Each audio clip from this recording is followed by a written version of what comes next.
Hi, welcome to week 4 On Deck Bible Moments.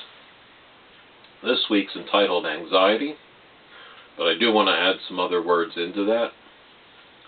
Depression, feelings of loss, sadness, being scared. Over the last 8 or 10 weeks, we've experienced loss of friends, loss of loved ones and family, loss of activities and hobbies. We either can't get out to do them or we can't get the materials to the house to do those hobbies. Stress over people, people butting in lines at the store, the crowds. I'm wearing a mask, you're not.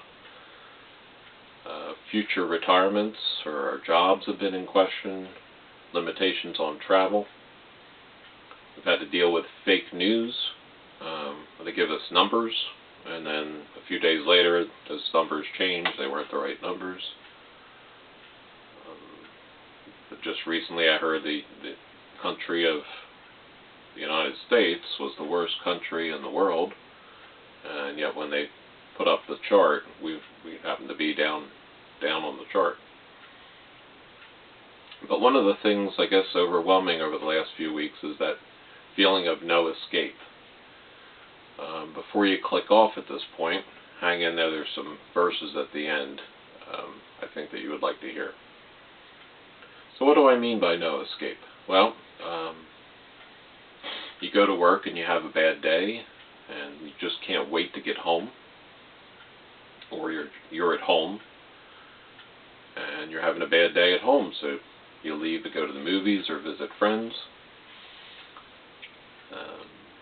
You're having a bad year, so you start to make travel plans to leave your state that you're in, literally the state that you're in. You might decide that to decompress or whatever, you'll read your emails, see if there's any emails from family and friends. Mixed in with that is please make a donation. If you can't make a donation this month, you could skip it. But if you can make your donation, why don't you pay for somebody else's donation?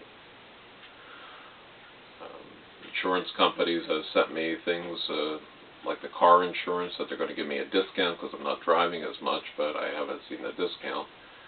But with all those messages, it's the mention of the times that we're going through.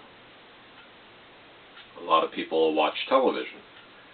So you put on your funny sitcom show or you put your favorite movie on, and yet the commercials have all been changed, making references to what we're going through. I mentioned in I think the first week that it was a Tuesday, and many people were complaining. There was complaints about the kids being out of school. How long were they going to be out of school? How long can we survive this shutdown? What are we supposed to do? And I went home and I literally had to look on my computer at some of the messages I had sent. And I found out that it was like March 16th. The schools had closed. So only about a week. And it had only been like 3 or 4 days since the shutdown had began in New Jersey. So some people were stressing out pretty early on. Some preachers have jumped on their old messages about the end times, and of course as soon as you mention that, that causes stress. There's 69 million people in the U.S., but they always give us the bad numbers. They don't tell us how many people have not gotten the virus or how many have actually recovered, and that can cause a lot of stress. So how do we redirect ourselves in a world that seems like there's no direction to go in? Well, there is one direction, and that's not the music group. The words and promises from the Bible. When the shutdown first began, my sister-in-law told me that she was in a scripture exchange, where somebody would share a scripture, and then it was your turn to share one. And so we began that as well. And many of those I'll read off at the end of this lesson. But hard times and difficult circumstances are a part of life, and every person will go through something that will rattle them, shake them up, and cause anxiety. Recently, my retirement came into question, and the business that I work out is failing. There are times when joy seems hard to find, and times when it's really hard to find hope. Even though it might not seem so, God is still in control, and He is waiting for you to open His Word and see what His promises have to say. Whether it be good or bad times, that's what we should be doing. Whatever you're going through, you're not alone. The Lord is good, and He's even with us during the difficult circumstances. Listen to what the Word says. In the book of Deuteronomy, He will not abandon you, and He will not leave you. Romans chapter 15, He is a God of hope. His promises never fail. Psalm 78, that they may set their hope in God.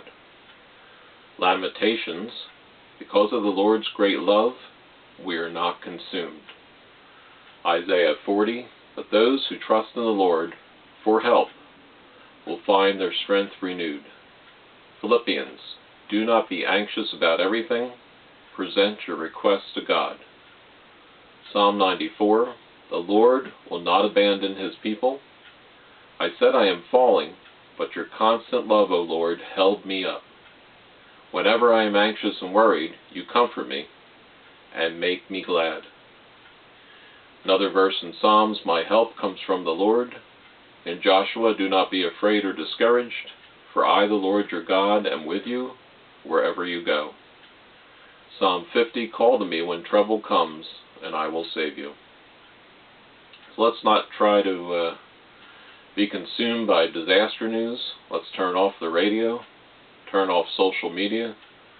Maybe this week go find a quiet place and listen. Maybe look up these verses I mentioned. And as it says in 1 Kings, maybe you'll hear His still small voice. If you draw closer to God,